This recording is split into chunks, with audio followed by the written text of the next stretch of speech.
Shalom,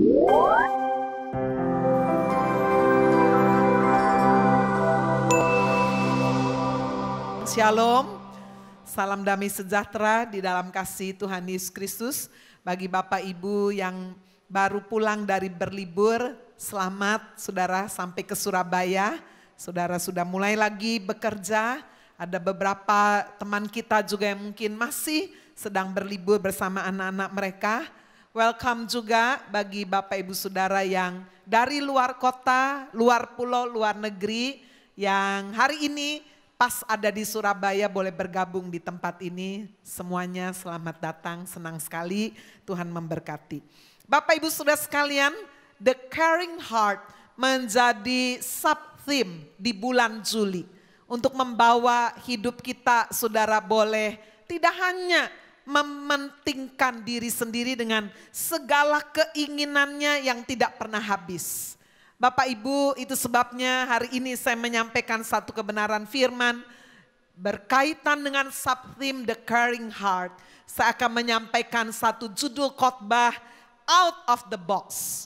Bapak Ibu Saudara, hampir semua manusia di dunia ini sudah jatuh di dalam dosa, memiliki kecenderungan hati dan gaya hidup yang sama, yaitu yang hanya mementingkan diri sendiri dengan segala keinginan yang tidak pernah habis-habisnya. Kita pun saudara di tengah pergaulan kita lebih senang bergaul dengan orang yang sukses, orang yang berhasil, orang yang enggak merepotkan kita ya, bukan orang-orang yang susah nanti kita bisa terus dirugikan dan sebagainya.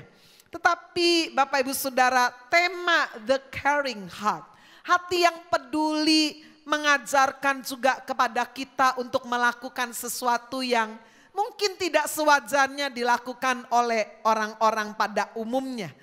Itu sebabnya saya mengambil tema khotbah Out of the Box. Itulah yang dilakukan oleh Tuhan kita Yesus Kristus dan juga beberapa tokoh yang hari ini saya akan angkat untuk kita lihat teladan hidupnya. Yang pertama, Bapak Ibu Saudara, orang yang memiliki satu gaya hidup out of the box, khususnya dihubungkan dengan hati yang peduli, maka dia saudara akan melakukan apa yang orang lain tidak lakukan. To do what others don't do. Mari kita melihat kebenaran ini yang pertama di dalam Injil Lukas 18. Ayat 35 sampai dengan ayat 43 saya bacakan. Waktu Yesus hampir tiba di Yeriko, ada seorang buta yang duduk di pinggir jalan dan mengemis. Waktu orang itu mendengar orang banyak lewat, ia bertanya, "Apa itu?" Kata orang kepadanya, "Yesus orang Nazaret lewat." Lalu ia berseru, "Yesus anak Daud, kasihanilah aku." Maka mereka yang berjalan di depan menegur dia supaya ia diam. Namun semakin keras ia berseru, "Anak Daud, kasihanilah aku." Lalu Yesus berhenti dan menyuruh membawa orang itu kepadanya. Dan ketika ia telah berada di dekatnya, Yesus bertanya kepadanya, "Apa yang kau kehendaki supaya aku perbuat bagimu?" Jawab orang itu, "Tuhan, supaya aku dapat melihat." Lalu kata Yesus kepadanya, "Melihatlah engkau, imanmu telah menyelamatkan engkau." Dan seketika itu juga melihatlah ia, lalu mengikuti dia sambil memuliakan Allah. Seluruh rakyat melihat hal itu dan memuji-muji Allah. Kita yang percaya firman Tuhan berkata, amin. Firman Tuhan berkata, yang berbahagia itulah yang mendengarkan firman Tuhan, menyimpan dalam hati dan dengan setia melakukan di dalam hidup. Bapak Ibu Saudara sekalian, Yesus melakukan apa yang orang kebanyakan tidak lakukan. Yaitu dia memberi perhatian kepada orang yang buta dan miskin. Bapak Ibu Saudara sekalian, orang yang buta dan miskin di dalam Injil Markus pasal 10 dengan perikop yang sama diberi nama Bartimeus. Apa arti nama Bartimeus? Setiap kali saudara membaca di dalam nama orang-orang Yahudi ada bar, itu artinya anak, ya, seperti bahasa Arab bin. Jadi Bartimeus itu artinya anak Timeus. Apa arti Timeus? artinya adalah disempurnakan. Luar biasa ya, orang ini buta dan miskin, tapi namanya adalah disempurnakan. Percayalah saudara bahwa nama kita itu tidak secara kebetulan. Amin. Itu sebabnya pilih nama harus baik-baik. Saya bersyukur saya punya papa saudara. Waktu saya dilahirkan oleh mama saya, papa saya belum mengenal Kristus. Tapi papa saya seorang yang walaupun lahir di Tiongkok, hobinya suka baca, suka menulis indah ya. Ya nurunlah sedikit sama saya ya. Papa saya pendiam sekali, saudara sekalian, dan dia senang sekali hal-hal yang ada hubungannya dengan baca dan tulis menulis. Dengan sejarah-sejarah Tiongkok dia kalau cerita, waduh saya senang sekali. Itu sebabnya waktu saya dilahirkan di masa tua papa mama saya, papa saya memilihkan nama saya Lim Hua Chen ya. Saudara bagi yang bisa berbahasa Koi, saudara mungkin menebak-nebak apa nih arti nama saya. Ada yang bilang Huanya bunga ya, Cennya Cin ya, mungkin emas, atau Cennya Cente, bukan saudara. Nama saya Huanya bukan Hua bunga ya yang ada atasnya, tapi Hua yang tanpa di atas yaitu Pian Hua. Berubah, saudara sekalian, sedang Cennya adalah Cente. Jadi papa saya memberi nama saya seperti sedang satu nubuatan bahwa anak yang akan dilahirkan oleh mama saya ini akan mengalami satu perubahan hidup. Dan itulah saudara jalan hidup saya. Saya dilahirkan saudara oleh seorang mama yang sebetulnya tidak mengharapkan ya, karena anak sudah 6 ini, mama saya udah tua juga ini. Itu sebabnya pernah dicoba dibuang, digugurkan, tapi kuat ya hidup. Tapi waktu bayi mungkin karena pengaruh saudara mau dibuang, saya tubuhnya sangat lemah. Bahkan hampir sekujur tubuh saya, muka saya, tangan, kaki, semuanya itu penuh dengan bisul-bisul. Ya, jadi saya ini kalau orang Surabaya lihat saya kecil ini sakno, ya kecil nggak ada yang cubit-cubit pipi saya sebab bisul juga ya. Mandi pun nggak mau saudara, karena kalau gosok-gosok sakit. Jadi sudah lemah, bisulan, makan susah, remaja juga pertumbuhannya itu susah, kecil terus, sakit terus, di sekolah nangis terus ya. Jadi saudara, mereka melihat saya sepertinya tidak punya masa depan. Tapi bersyukur saudara, Tuhan memperhatikan. Sehingga betul-betul saya menjadi seperti nama yang papa saya berikan. Sungguh-sungguh diubahkan. Tuhanlah yang betul-betul mengubah hidup saya. Roh Kuduslah yang sungguh memenuhkan hidup saya dari seorang yang sama sekali sudah tidak berani tampil di depan orang. Saya dari kecil kalau ada tamu datang masuk kamar, nggak mau keluar sampai tamunya pulang. Biar dipanggil kayak apa, nggak mau ya. Saya paling gak seneng ketemu orang sudah ya. Mungkin juga karena kelemahan fisik saya.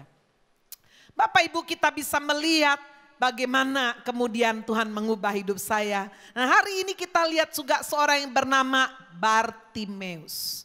Arti namanya disempurnakan. Dan betul-betul sudah di akhir cerita kita bisa melihat hidupnya disempurnakan. Padahal dikatakan dia buta, miskin. 2 masalah besar ada di dalam diri Bartimeus. Sudah cacat secara fisik tambah miskin. Ya, orang cacat secara fisik aja udah bisa minder ya, walaupun punya duit. Saudara, orang yang tidak cacat fisiknya miskin juga bisa minder. Nah 2 persoalan besar ini ada dalam Bartimeus. Sudah buta, miskin pula, pengemis saudara. Dia gak bisa kerja yang layak sehingga dia hanya bisa mengandalkan belas kasihan orang lain.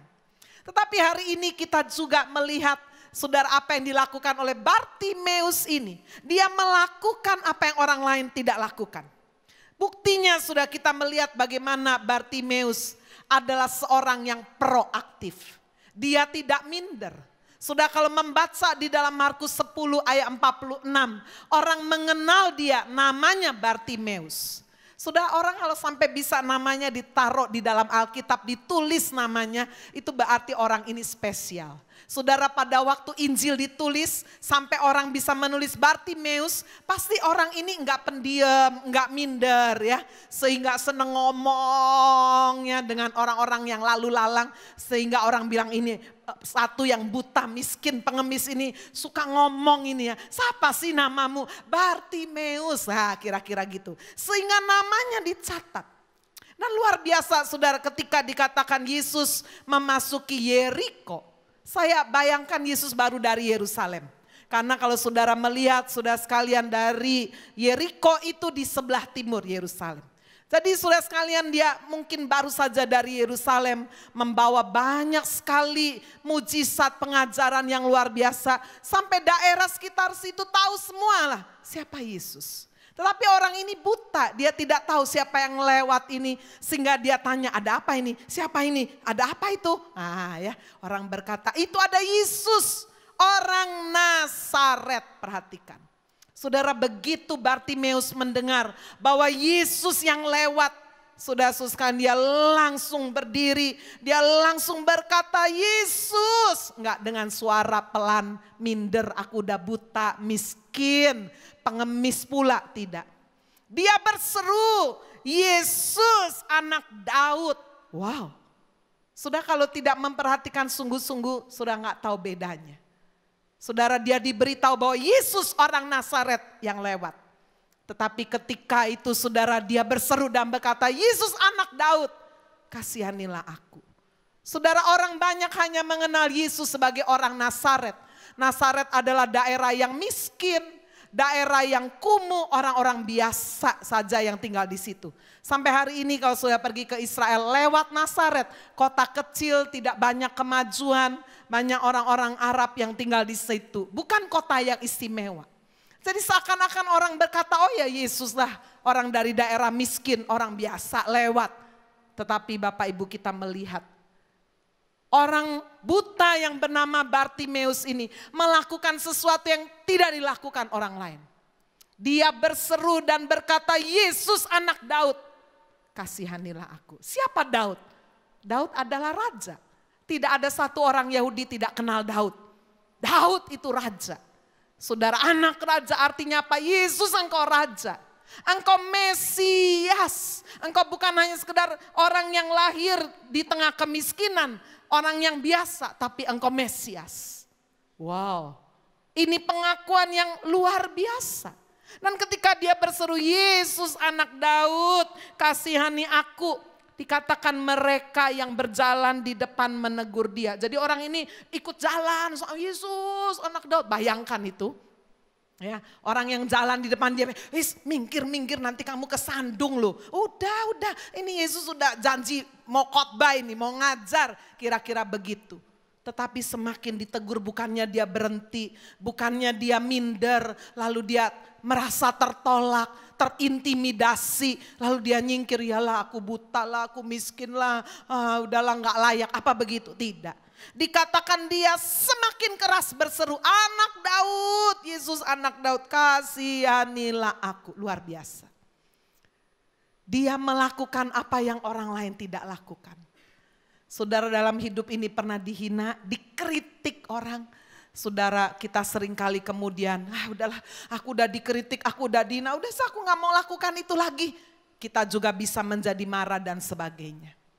Saya baru ini sudah membaca kisah inspiratif dari seorang nenek di China, di kota Guangzhou.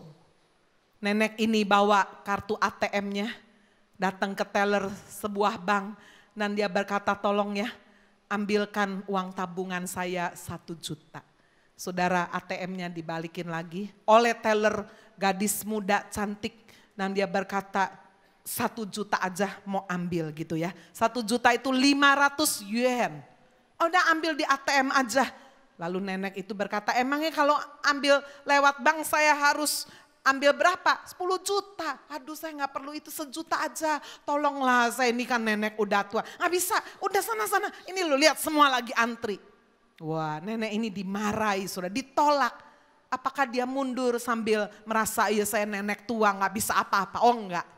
Nenek ini dengan tenang berkata, ya udah, kalau kamu gak mau ambilkan saya 1 juta. Seluruh tabungan saya tak ambil. Wih, kaget ini tellernya. Hah? Seluruh tabungan, coba tak lihat dulu. Dia baru cek komputernya. Waduh, dia kaget. Ternyata nenek ini punya simpanan di bank itu, saudara, jumlahnya 200 juta yuan. 400 miliar. Waduh, kaget. Aduh Nek, langsung maaf. Aduh, sorry ya. Ini ternyata kaya ini ya.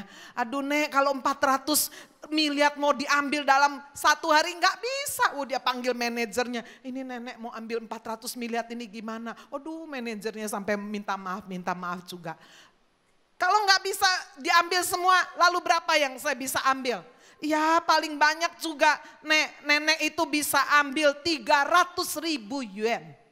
Itu sekitar 600 juta. Ya udah gak apa-apa. Maksimal aja saya ambil itu 300.000 yuan. 600 juta. Bayangin. Sudah pernah ambil uang 600 juta lewat bank? Waduh, gak mungkin seret semua keluarkan, harus tunggu. Semua sudah sampai teller-teller harus ngitungin 600 juta. Setelah tumpukan ini ada di depan nenek, nenek dengan tenang ambil satu tumpukan yuan. Dia mengambil 500 yuan, 1 juta. Lalu dia berkata, ini 599 jutanya tak tabungkan lagi ya, masukin lagi. Kapokmu kapan ini ya? Bapak Ibu Saudara, lihat apa yang dilakukan oleh nenek ini. Ya, dia dikerjain, dia ngerjain balik. Ya, jangan ditiru sudah ya. Tetapi yang kita tiru dari nenek ini adalah apa? Dia pantang menyerah. Dia ditolak, dikritik, dihina. Tenang aja. Bagian kita, saudara, mari dalam hidup ini kita jangan lihat penampilan. Siapa tahu orang yang saudara anggap berpenampilan biasa, encek-encek, bapak-bapak, emang-emang, kirain miskin, waduh nggak taunya kaya. So kalau nggak percaya, saudara pergi ke Hong Kong, Singapura, Eropa, Amerika, itu encek-encek, encim-encim, taci-taci itu ya. Aduh modelnya kampungan norak. Waduh bawa duit dari China banyak, masuk ke tempat-tempat branded, dia tinggal pilih merah, putih, biru, hitam, semua dibeli. Duitnya banyak saudara, jangan underestimate, amin. Sementara saudara lihat penampil, wah keren, belum tentu, mungkin utangnya banyak tuh. Dia lagi bingung gimana cara bayar ini, udah bangkrut semuanya. Bapak Ibu, hari ini kita belajar untuk sungguh-sungguh memiliki sikap out of the box. To do what others don't do. Dan karena sikap Bartimeus yang pantang menyerah, tidak berhenti karena hanya ada orang yang kritik. Kita bisa melihat bagaimana Yesus meresponi secara positif. Nomor satu yang Yesus responi bukan karena berbeken ya. Yesus bukan itu. Tapi Yesus mendengar orang ini mengenal dia. Pengakuannya, Yesus anak Daud, kasihani aku. Yesus Mesias, Juru Selamat. Iman inilah yang dilihat oleh Yesus. Yesus menanggapi iman orang ini. Selain iman, saudara, orang ini juga punya strong will. Punya kemauan yang kuat. Orang lain dihina, ditolak, gagal. Udahlah, gak berani maju. Orang ini tetap aja gak tahu malu. Biarin gagal, bangun lagi, jatuh bangkit lagi. Dan inilah saudara yang benar-benar mempesona hati Yesus. Tapi apakah Yesus langsung menjamah menyembuhkan? Tidak. Yesus menguji iman Bartimeus. Di ayat 41 Yesus tanya sama Bartimeus. Sini. Suruh dekat saya. Apa yang kau kehendaki aku perbuat bagimu? Coba. Yesus tanya, kamu mau minta apa? Minta duit? Wah ya mestinya itu pertanyaan yang gak perlu kan. Orang buta ya minta melek lah. Tetapi sekali lagi saudara, Bartimeus gak marah, orang buta ini gak marah. Dia udah biasa dihina, dia udah biasa ditolak. Sekali lagi diuji imannya oleh Yesus. Dia menjawab pertanyaan Yesus, Tuhan, supaya aku dapat melihat. Aduh luar biasa. Dan Yesus menjawab Bartimeus dan berkata, melihatlah engkau. imanmu telah menyelamatkan engkau. Langsung melek, saudara, dan orang ini dikatakan sambil memuliakan Allah mengikut Yesus. To do what others do. Mengapa seringkali saudara kita tidak melihat satu keberhasilan dalam hidup? Mungkin ketika kita menghadapi rintangan, ketika kita menghadapi situasi yang buruk, tidak baik, kita langsung saudara merasa gagal, hancur, nggak ada orang yang peduli. Hari ini kita belajar dari sikap Yesus. Dia memperhatikan apa yang orang lain tidak perhatikan. Kita belajar dari Bartimeus melakukan apa yang orang lain mungkin tidak mau lakukan. Dia terus dengan imannya percaya minta Yesus menjamah hidupnya. Sekarang mari kita melihat bagian yang kedua. Sikap out of the box dihubungkan dengan the caring heart. Adalah to see what others don't see. Melihat apa yang orang lain tidak lihat. Saudara, masih di Yeriko. Sekarang Yesus masuk ke kota Yeriko. Mari kita lihat Lukas 19 ayat 1. Yesus masuk ke kota Yeriko dan berjalan terus melintasi kota itu. Di situ ada seorang bernama Sakius, kepala pemungut cukai, dan ia seorang yang kaya. Seperti dikontraskan sebelumnya di Yeriko, ketemu miskin, gembel, pengemis, buta. Ini orang yang kaya, kepala pemimpin pemungut cukai. Ia berusaha untuk melihat orang apakah Yesus itu. Tetapi ia tidak berhasil karena orang banyak, sebab badannya pendek. Maka berlarilah ia mendahului orang banyak, lalu memanjat pohon ara untuk melihat Yesus yang akan lewat di situ.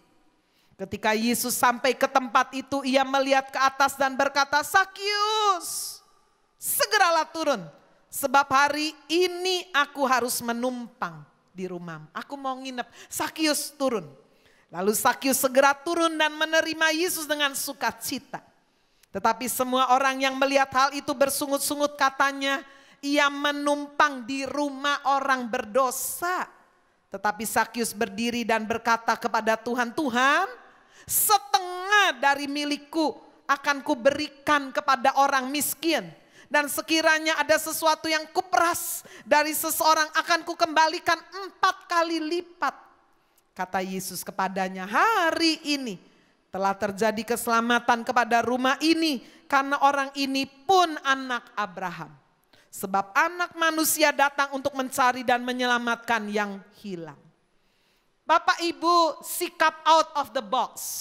To see what others don't see. Yesus melihat Sakius. Kalau tadi kita belajar dari Bartimeus, yang arti namanya disempurnakan dan betul-betul in the right time. Dia mengalami pemulihan, kesempurnaan di dalam penglihatannya yang pasti akan mengubah hidupnya juga. Lalu apa arti nama Sakius? Arti nama Sakius adalah murni. Nggak cocok saudara. Artinya murni baik, tapi pekerjaannya saudara koruptor, pengkhianat bangsa. Sakius ini kepala pemungut cukai. Bapak Ibu, kalau kita memahami pada saat perjanjian baru ini ditulis, orang Yahudi sedang hidup di bawah kekuasaan pemerintah Romawi. Dan pemerintah Romawi ini menarik pajak yang besar. Jadi saudara, orang-orang gak senang sama Roma. Tetapi saudara sekalian, ini ada orang-orang Yahudi yang memanfaatkan, mengambil keuntungan. Biarin gak disukai oleh bangsanya sendiri, asal aku kaya. Bukankah banyak orang memiliki prinsip hidup? Nggak penting kerjaanku, biar germo, biarkan bandar narkoba, biarkan aku tukang nipu, korupsi, utang nggak bayar, biar no. Yang penting sugih. Nah, ini tipe Sakius. Sakius, yang penting aku kaya. Dan dia menjadi seperti broker antara orang Yahudi dan Roma. Dan dia mengambil keuntungan yang besar untuk dirinya dan bawa pajak itu kasih kepada pemerintah Roma. Itu sebabnya sudah di mata orang Yahudi Sakyus ini seperti pengkhianat bangsa sendiri. Bapak Ibu, kalau tadi kita melihat Bartimeus, seorang yang buta, miskin, saudara, tetapi dia tidak minder. Ada orang-orang yang mengenal dia, tetapi kita lihat ini sebaliknya, kaya, tetapi orang tidak mau mendekat dia. Siapa bilang kaya pasti orang suka? Belum tentu. Bapak Ibu Saudara sekalian, Sakyus dibenci oleh bangsanya sendiri. Orang-orang gak mau bergaul dengan Sakyus, kepala pemungut cukai. Bukti bahwa dia tidak ada yang menghargai.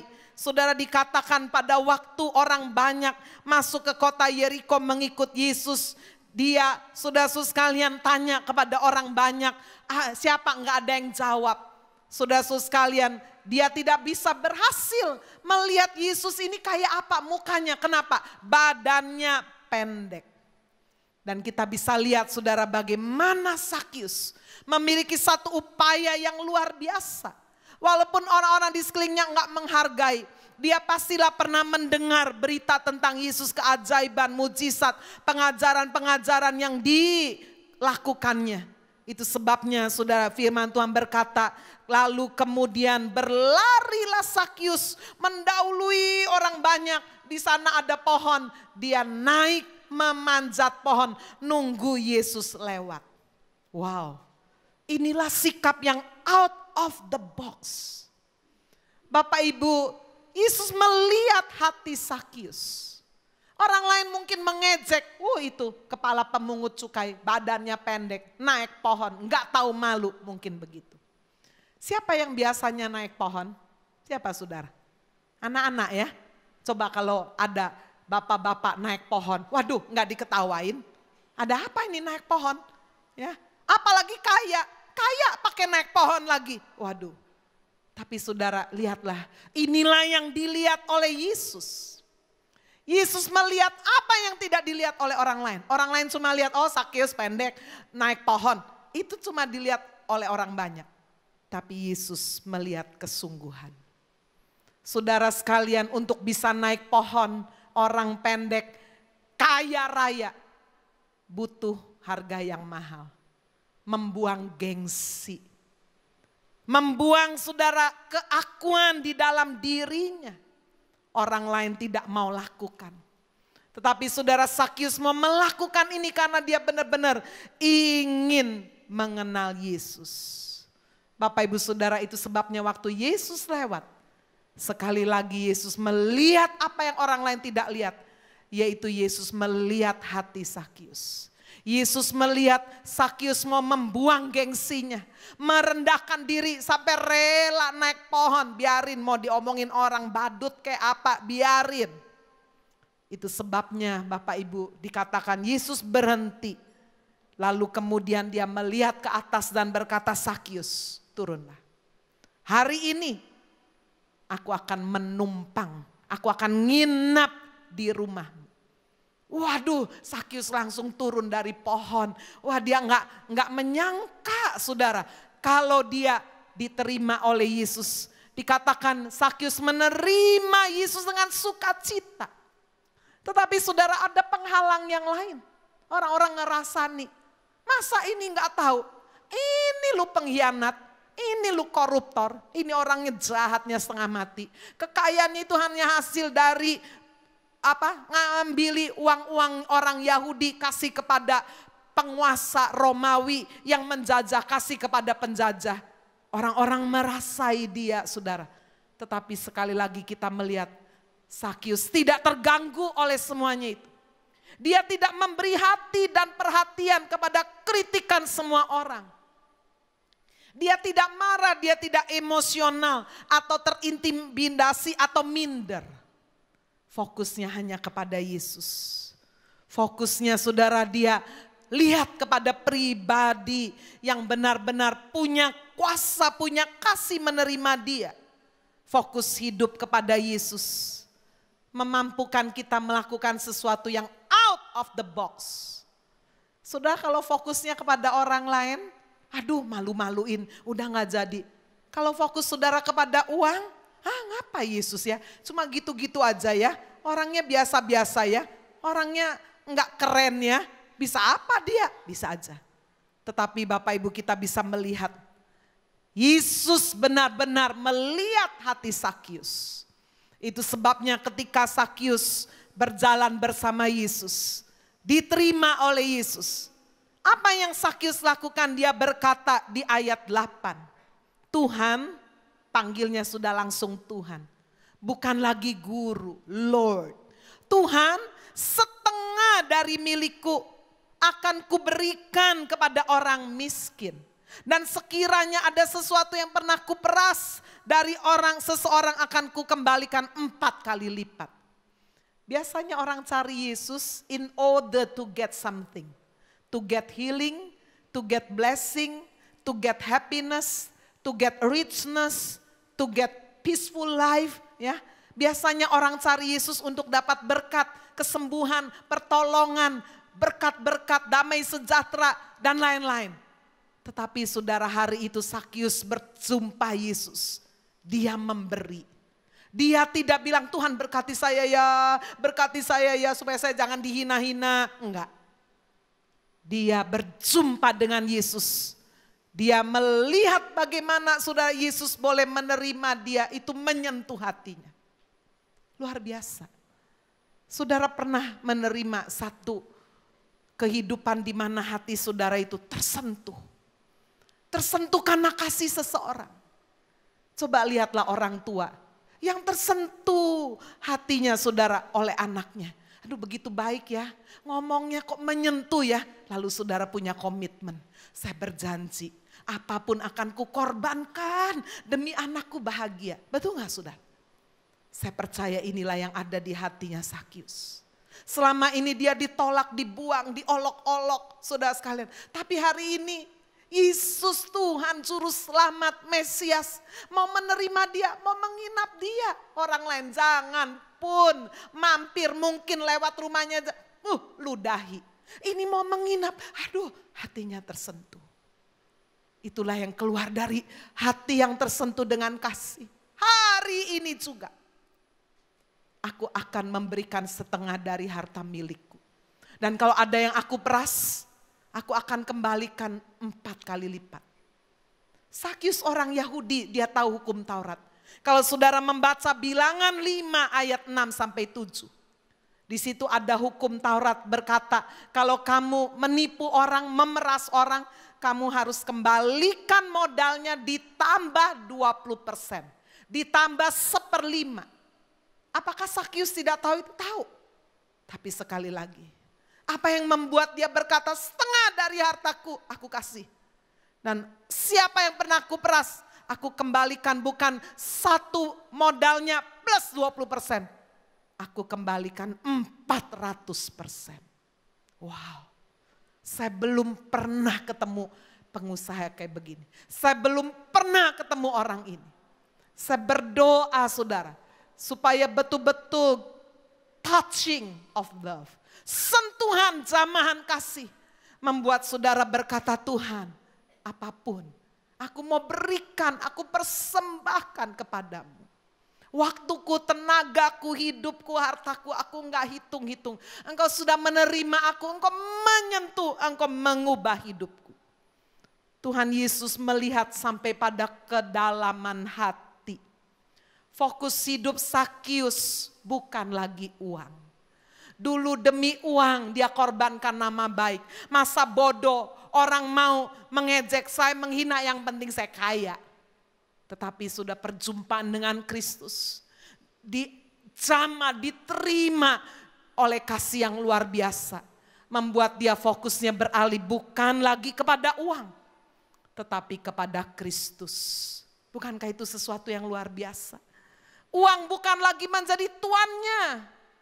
Saudara-saudara sekalian, ada banyak orang sudah percaya Yesus. Dulu belum percaya, sekarang percaya. Tetapi masih mendua hatinya. Yesus mau, duit juga mau. Dua-duanya. Itu sebabnya firman Tuhan berkata, cinta akan uang adalah akar dari segala kejahatan. Uang tidak jahat saudara. Uang bisa dipakai untuk hal-hal yang berguna. Tapi kalau kita cinta, the love of money, kita cinta uang. Firman Tuhan berkata itu akar dari segala kejahatan. Saudara bisa melanggar firman demi dapat uang yang banyak.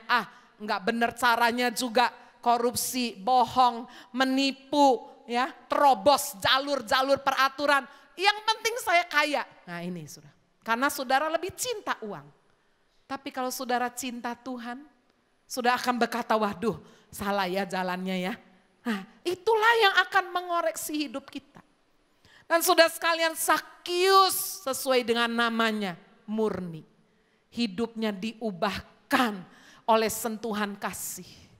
Dia merasa sudah begitu lama dia menjadi hamba uang. Sekarang saatnya nggak ada paksaan, nggak ada saudara sekalian tekanan, nggak ada. Nggak ada janji-janji, nanti kamu kalau kasih uang begini-begini, nggak ada. Tapi itu dari hati, luar biasa. Tuhan, hari ini juga aku akan memberikan setengah dari kekayaanku untuk orang miskin. Dan kalau ada yang kupras, aku kembalikan bukan hanya modal plus 20%, 400%. Tuhannya bukan lagi uang. Tuhannya adalah Kristus yang dia jumpai. Bapak Ibu, saya membaca kisah inspiratif yang kedua. Dari seorang yang saat ini namanya terkenal di dunia perfilman. Namanya adalah Denzel Washington. Ya, orang kulit hitam. Bapak Ibu Saudara, orang ini sangat sukses. Usianya sudah 60 tahun. Tapi masih laku keras. Dia sudah beberapa kali dapat Academy Award, Global Award, ya, di dunia perfilman, film-film action, film-film drama, luar biasa. Padahal dulu saudara waktu dia muda, dia sering sekali gagal, apalagi dengan kulit hitamnya. Tetapi ada seorang teman baiknya saudara yang lebih senior, pernah menulis di atas secari kertas berkata, Denzel, kamu akan berbicara di depan jutaan orang. Kamu akan berkeliling dunia dan membuat perubahan yang positif. Kalimat itu berkesan dan mengubah impian pemuda tersebut. Walaupun kemudian dia menghadapi realita keadaan yang sangat buruk. Dia baca kembali tulisan itu. Saudara sekalian, dia bangkit kembali. Beberapa tahun kemudian dunia mengenal pemuda ini sebagai Denzel Washington. 2 tahun lalu sudah dia diminta untuk memberikan speech dalam acara wisuda. Saya ingin saudara 3 poin speech pidatonya. Saudara boleh simak. Yang pertama, dia berkata bahwa agar para wisudawan ini mendahulukan Tuhan. Wow. Dia seorang Kristen. Dahulukan Tuhan. Saudara-saudara sekalian, dia berkata mengingatkan agar wisudawan hidup dekat dengan Tuhan. Bapak Ibu Saudara, lalu yang kedua dia mengingatkan untuk dalam hidup ini berani memiliki mimpi yang besar. Dan jangan pernah takut gagal. Ketika gagal bangkit kembali, jatuh bangun lagi, ditolak orang maju lagi. Saudara-saudara sekalian, disiplin, konsistensi dan kerja keras menjadi kunci. Saudara, dia berkata tujuan hidup bukanlah mencari uang sebanyak-banyaknya. Tapi tujuan hidup adalah membawa hidup berubah. Menjadi semakin baik seperti Sang Pencipta. Seorang yang sangat rohani. Yang ketiga saudara, dalam pidato Denzel berkata, saya berdoa agar malam ini Anda sekalian menaruh sandal Anda jauh di bawah tempat tidur. Supaya waktu bangun kan terpaksa harus cari sandal sambil berlutut, dia berkata. Itulah kamu pakai waktu-waktu Anda berlutut itu. Ucapkan terima kasih kepada Tuhan. Terima kasih atas kasih karunia, atas kemurahan, atas hikmat, atas bijaksana, atas orang tua, atas cinta kasih, atas kebaikan hati. Terima kasih atas kerendahan hati, kedamaian, kemakmuran. Berterima kasihlah terlebih dulu. Apa yang Anda punyai. Wow. 3 nasihat ini Bapak Ibu akan membawa Bapak Ibu Saudara memiliki satu kehidupan out of the box. You will do what others don't do. You will see what others don't see. Amin. Tuhan Yesus memberkati kita semua.